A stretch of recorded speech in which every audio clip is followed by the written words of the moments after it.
지금 러시아에서 굉장히 이상한 일이 동시에 벌어지고 있습니다. 푸틴이 한쪽에서는 나라가 지난 23년 동안 애지중지 모아온 금을 급하게 팔아치우고 있거든요. 그런데 참 신기하게도 바로 그 같은 시기에 또 다른 한쪽에서는 모스크바 거래소가 아주 조용하게 리플 XRP의 가격을 공식 발표하기 시작했습니다. 자, 여기서 질문 하나 드려볼게요. 왜 지금 푸틴은 전 세계에서 가장 안전하다는 자산인 금은 내다 팔면서 동시에 XRP는 자기 나라 금융 시스템 안으로 깊숙이 끌어들이고 있는 걸까요? 오늘 그 정답을 향해 저와 함께 차근차근 들어가 보시죠. 우선 소문이 아니라 명확한 사실관계부터 짚고 넘어가겠습니다. 러시아 중앙은행 자료를 보면 올해 1월부터 4월까지 넉 달 동안 매각한 금의 양이 무려 27.9톤에 달해요. 그러다 보니 5월 1일 기준으로 러시아가 쥐고 있는 금 보유량이 390만 온스까지 뚝 떨어졌습니다. 이 수치가 어느 정도냐면요. 푸틴이 우크라이나 전쟁을 전격 시작했던 지난 2022년 2월 이후로 가장 적은 수준입니다. 이 내용의 출처가 다른 것도 아니고 러시아 국영통신사인 타스가 직접 보도한 내용이라서 팩트 자체는 의심할 여지가 전혀 없다고 보시면 돼요. 여기서 우리가 한 가지만 더 깊게 짚고 넘어가야 할 부분이 있습니다. 원래 러시아는 지난 20년이 넘는 세월 동안 금을 거의 팔지 않던 나라였어요. 오히려 기회만 생기면 매년 수백 톤씩 금을 싹쓸이하던 전 세계 1위의 금 매수국이 바로 러시아였습니다. 그런데 그랬던 나라가 갑작스럽게 지난 20년 통틀어서 가장 빠른 속도로 금을 던지기 시작했다는 거죠. 세계금위원회 데이터를 봐도 이번 넉 달 동안의 매각 속도는 2002년 이후 최고치입니다. 한마디로 절대 정상적인 움직임이 아니라는 뜻이죠.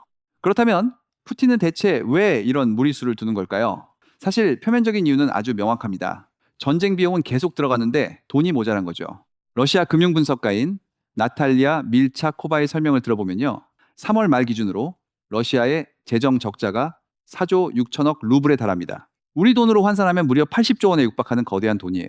서방의 제재 때문에 석유를 팔아 시원하게 들어와야 할 대금들이 제때 안 들어오다 보니까 결국 비상금으로 아껴둔 금고를 깨서 급한 불을 끄고 있는 셈입니다. 자, 그런데 바로 여기서부터 진짜 기묘하고 흥미진진한 일이 시작됩니다. 푸틴이 금을 정신없이 팔아치우던 바로 그 시점에 모스크바 거래소가 아주 조용하게 거대한 작업을 하나 끝냈거든요.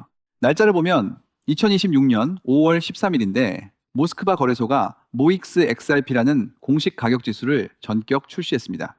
인덱스라는 말이 조금 어렵게 느껴지실 수 있는데요. 쉽게 말해서 러시아가 국가 공인 거래소 안에서 XRP의 가격을 직접 계산해가지고 15초마다 실시간으로 발표하기 시작했다는 뜻입니다. 이 가격은 바이낸스나 바이비트 같은 글로벌 대형 거래소들의 데이터를 싹 모아서 아주 정밀하게 만들어집니다. 놀라운 건 여기서 끝이 아닙니다. 인덱스를 선보인 바로 다음 날인 5월 14일에 모스크바 거래소는 기다렸다는 듯이 XRP 선물 거래까지 전격 시작했어요. 선물 상품이라는 건 미래 가격이 오를지 내릴지 베팅하는 투자 상품을 말하는데 6월과 7월 그리고 8월 만기 물량이 시장에 한꺼번에 풀렸습니다. 여기서 진짜 주목해야 할 핵심은요.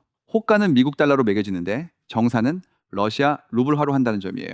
즉 러시아 기관 투자자들이 자국 화폐를 들고 공식적으로 XRP 가격에 대규모 베팅을 할 수 있는 길이 열린 겁니다. 여기까지 이야기를 들으시면 아마 머릿속에 질문이 하나 떠오르실 겁니다. 아니 그러면 결국 러시아가 서방 제재를 피해서 석유 결제망으로 XRP를 당장 쓰겠다는 신호 아닌가 싶으시죠?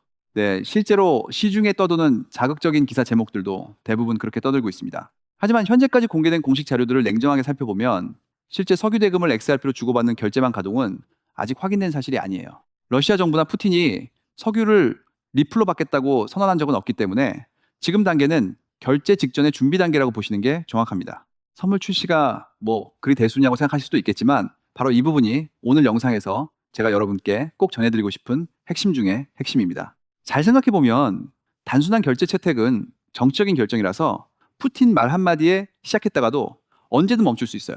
하지만 국가거래소의 공식 인덱스가 깔리고 이를 기반으로 한 파생 상품이 출시되어 기관 투자자들에게 풀리는 과정은 차원이 다릅니다. 이건 정치가 아니라 시장 인프라이기 때문에 한번 구축되면 절대 쉽게 사라지지 않거든요. 전쟁이 끝나고 제재가 풀려도 이 채널은 그대로 남아서 작동하게 됩니다. 게다가 모스크바 거래소는 이미 비트코인과 이더리움 선물을 성공적으로 운영해본 탄탄한 경험을 가지고 있습니다. 지금 이 시장에서 거래하는 전문 파생 상품 고객 수만 해도 60이 0명이 넘어가요. 이 숙련된 스마트 머니들이 이제는 아무런 제약 없이 XRP 시장으로도 똑같이 진입할 수 있게 되었다는 뜻입니다. 한번 상상해 보세요. 우리 돈으로 무려 1경원이 훌쩍 넘는 거대한 러시아 자본시장의 든든한 길목 하나가 이제 리플 XRP의 가격과 완벽하게 연결된 셈입니다. 한 단계 더 나아가서 모스크바 거래소는 인덱스를 발표할 때 미래를 위한 엄청난 로드맵을 슬쩍 공개하기도 했습니다. 다가오는 2027년 초까지 단순한 지수나 선물 상품을 넘어서 암호화폐를 직접 사고 파는 현물 직거래 단계로 나아가겠다고 선언했거든요. 지금 깔아둔 철도 같은 가격 인프라가 2027년이 되면 실제 거대한 자금이 이동하는 진짜 거래 시장으로 발전한다는 로드맵입니다. 자, 그렇다면 이걸 우리 XRP 홀더분들은 앞으로 어떻게 받아들이고 전략을 짜야 할까요? 우선 단기적인 관점에서 솔직하게 말씀드리면 이번 모스크바 인덱스 출시가 내일 당장 XRP 가격을 수십 배 폭등시키는 직접적인 모멘텀이 되기는 어렵습니다. 아무래도 거래 대상이 러시아 자국 내의 기관 투자자들로 한정되어 있는 상태이고 처음 풀린 계약 만기도 6월부터 8월까지 단계적으로 진행되기 때문이죠.